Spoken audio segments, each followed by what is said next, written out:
everybody. This is Miss Irene and I'm Steph from States Branch.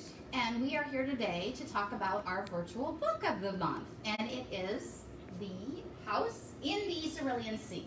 And I always want to say on the Cerulean Sea, but it's not. It's in the Cerulean Sea. And it is by TJ Klune. So this is not his first book. However, he is a best-selling author. He has two other best-selling authors that are in the same genre, which we were discussing. His genre that they place him in is fantasy. What do you think about that stuff?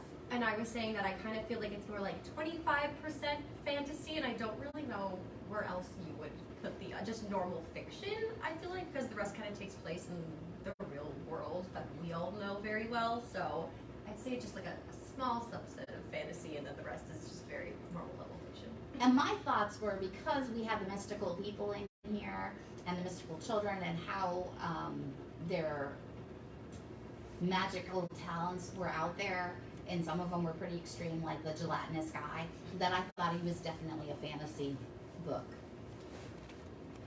So moving on, we're going to start with our first question. I'm going to ask Steph to go first.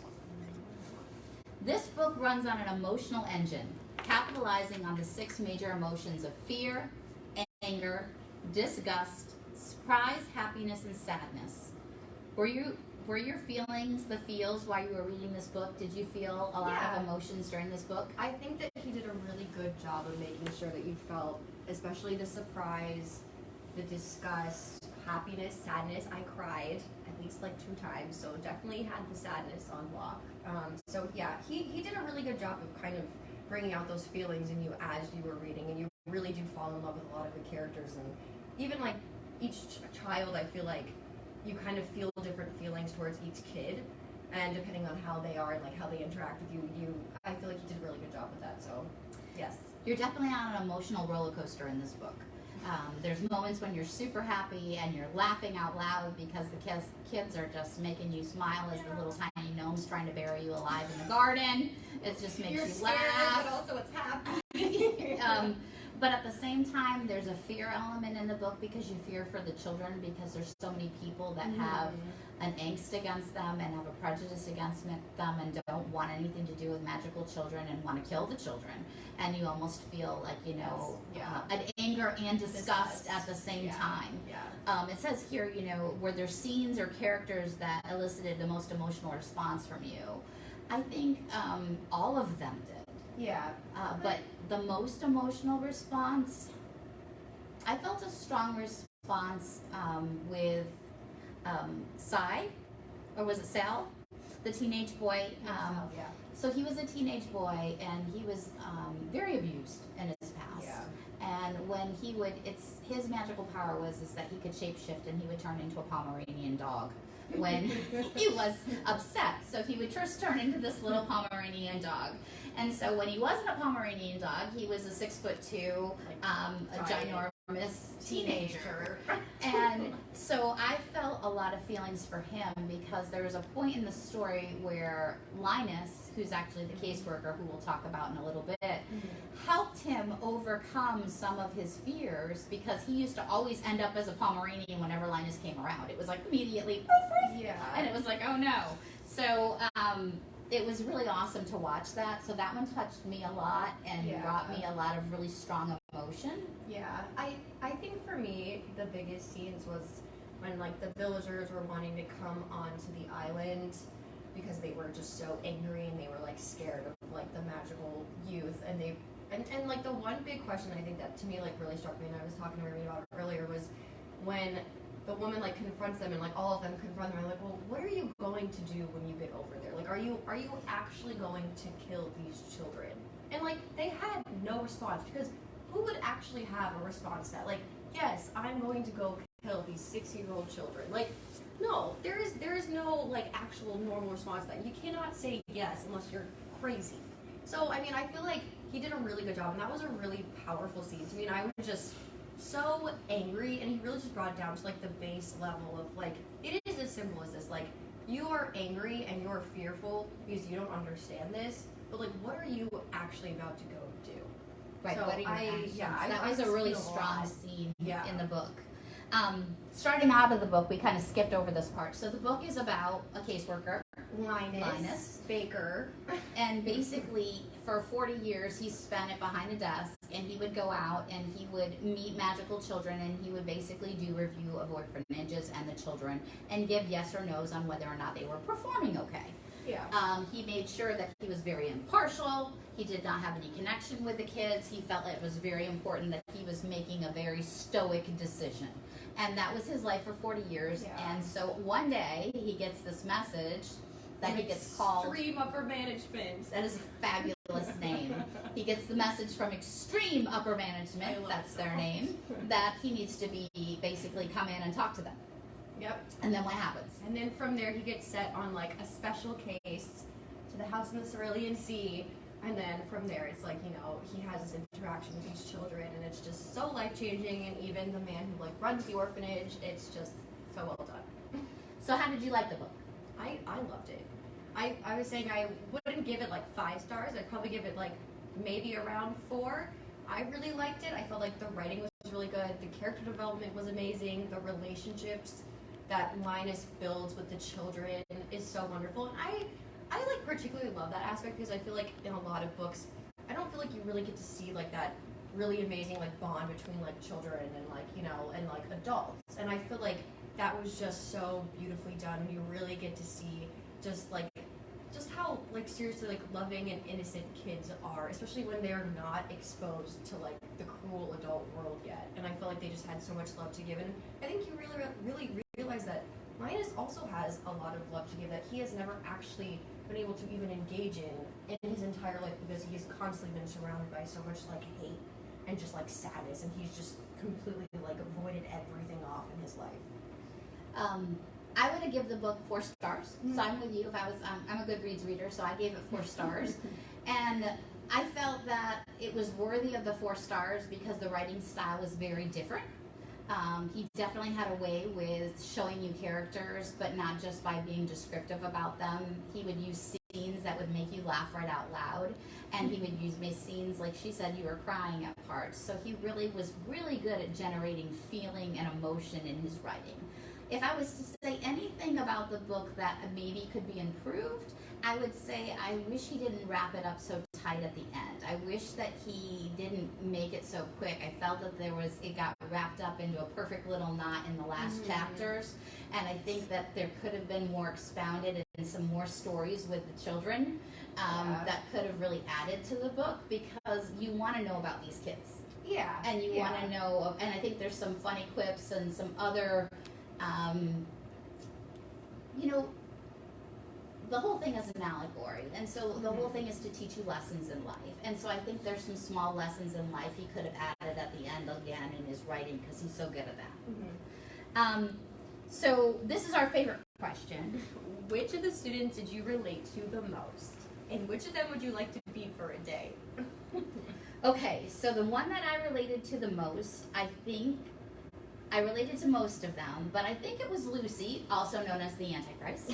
But we don't call him that. But we don't call him that. That's right. It always says that in the book. The Antichrist, but we don't call him that. I think it's because he's got so much built up frustration and just angst and upset and confusion. And I've been at a point in my life like that. Not now, but at a different point in my life where I just felt like I wanted to explode and I didn't know what to do with all those feelings, and everybody was against me because they thought that this wasn't, a good idea or something was going on. And so I related to that little boy that was just had this massive weight put on him, and how he just didn't know how to deal with it and handle it. And he learned to handle it with his friends and with his mentors. And that was amazing. And I felt like that's how I pulled out of a really deep depression, was through friends and mentors and people that were in my life that could pull you from something like that. And I thought it was a really good description of it. But I also relate with the gnome, Talia, because she is just very strong and has an obsession with her tools, and she is just so funny. She's the one that wants to bury everybody dead, and she just has the most funny, sarcastic sense of humor. So maybe I don't so much relate with her as much as she's the one I want to be for the day, because I think she is so funny. And her character, she's a female gnome, which is unheard of. I guess it's very rare in the known world to get a female. So she's a novelty, but she's hysterical. And I love it. And she just has a lot of sassy attitude. She does. I'd agree. I would say I would want to definitely be Talia. She just has the most fun, and I love it because I almost feel like, even though she's not the leader of the group, I just kind of feel like the way that she like dominates like the whole conversation. I feel like, yes, Talia. Even though Lucy is technically the Antichrist, I was like, Talia is the one who's in charge of this whole thing. And I love all of them. All of them, the way that they get along together and how they want to like be with each other. Oh, it's the best. And their adventures that they go on. It's so wonderful. And I'd say that, so Talia's who I would want to be for the day, and then who I relate to the most. I feel like Theodore's the Wyvern, and he doesn't really talk, but he does little like chirps and everything like that, and he likes to collect like buttons and like all these little things, and he's just a little bit more like shy. So I'd say I have a mixture of like Theodore and then like maybe a little bit of Fee, who's like the forest sprite. Yeah, she is a little bit more like fun and talkative. So I'd probably Between the two together. But all of the children are pretty amazing. Chauncey's another one that's hard not to love. Oh my gosh. He's a marine animal. Who's kind of like a gelatinous blob. I always picture him as like an octopus. Yes. That's kind of like how I. And the only thing that he wants out of life is to be a bellhop. You just love him because that's like his favorite thing. And every time Linus shows up, he's like, "I need to clean your clothes. Let me do your laundry." And then he puts his hand out and he wants a tip. It's so amazing. It's such a great. He does such a great job with his characters. And that like key detail is like just another like demonstration of like these are children. You know what I mean? Like it just really makes you like understand like they have dreams and like things that they want to do. Like to us, you know, it's like, oh, ridiculous. You want to be a bellhop, like, but it's just it really to me like personifies like that like magnitude of like, wow, they like really are kids. Yes, absolutely. We'll skip this one right now. Okay. The townspeople who live near Morris Island live in fear of the 6 children in the orphanage. Why do you think that? Well, I mean, we kind of hit on this a little bit, but I think that it's like you fear what you don't know, and I feel like a lot of these people, and this goes back to like I feel like it is 25% fantasy and 75% realistic, and most of these people live in a world where they don't actually see these magical youth often.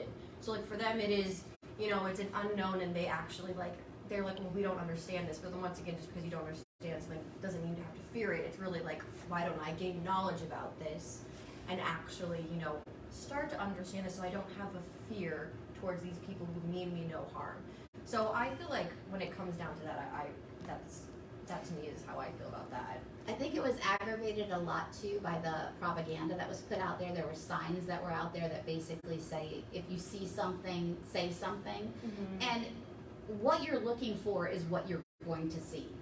So if it says see something, say something, and in your mindset you now have magical children are bad or magical children are going to do something, all you're going to be looking for is a magical child who's not doing something right. Well, I know a lot of children who aren't doing things right, and they don't have to be magical. I grew up with them and I raised them, so I can just relate with all of it. And so, you know, you're going to find somebody who's not doing something right, and then it's going to become overblown because they're a magical child. And so I think that really perpetrated the angst. Yeah. And then it just became also brought down from generations. Yeah, you know, the mom had the prejudice, and then the father had the prejudice, so the children had the prejudice. So it just kept growing, and that was really sad. Yeah. Because you know, the magical youth really they were so innocent. They were on the island. They were really separated. They really had no idea that these people did not like them.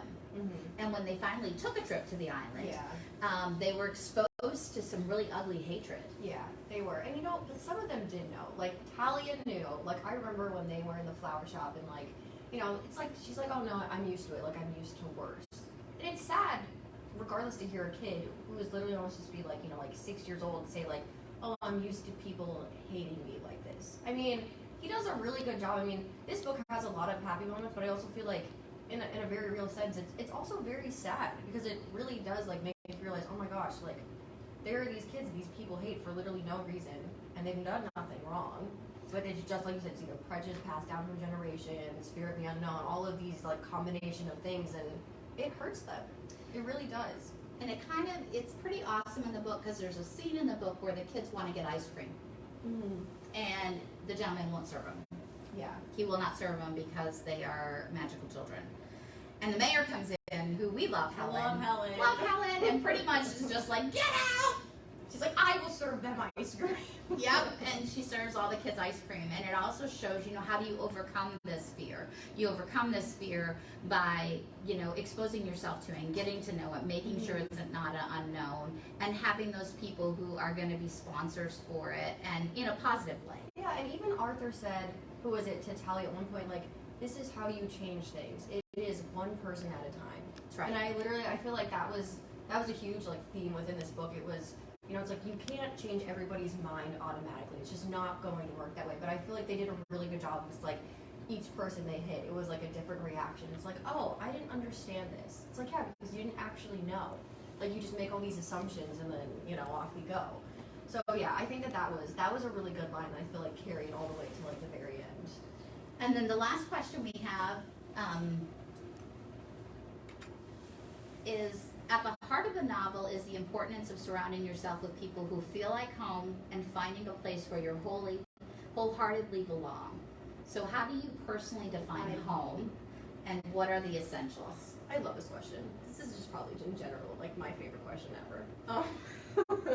Because I feel like home, in a sense, for everybody is a different answer. It's whether that's an actual place, a feeling, like a time in your life, a person. Like, I know for me, it's like, that's like my family and like my fiance. Like, it's just like for everybody, it's different. Like, I'm not saying like I can't feel at home in a place, but like for me, it's definitely more a person than it is like an actual place. And I feel like that's the best part about home is like the definition and what you define as home, whether it's like a place where it gives you comfort, where you can be like the most yourself. It varies for people, and like I just think that to me is beautiful, and I feel like the word home, like in and of itself, is just, it's the best. Like, it to me, it is like a comfort and like a security that I feel like everybody should have. When I was in the military, one of the signs always said, home is where the Air Force sends you. And I laugh, but it's very true, because you just go where they send you, and that's your home. So I don't think I've ever related it with a place.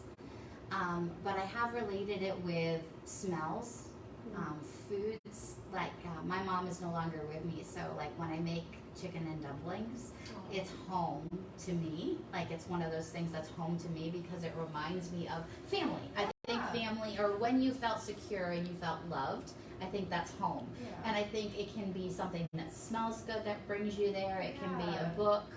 It can be people.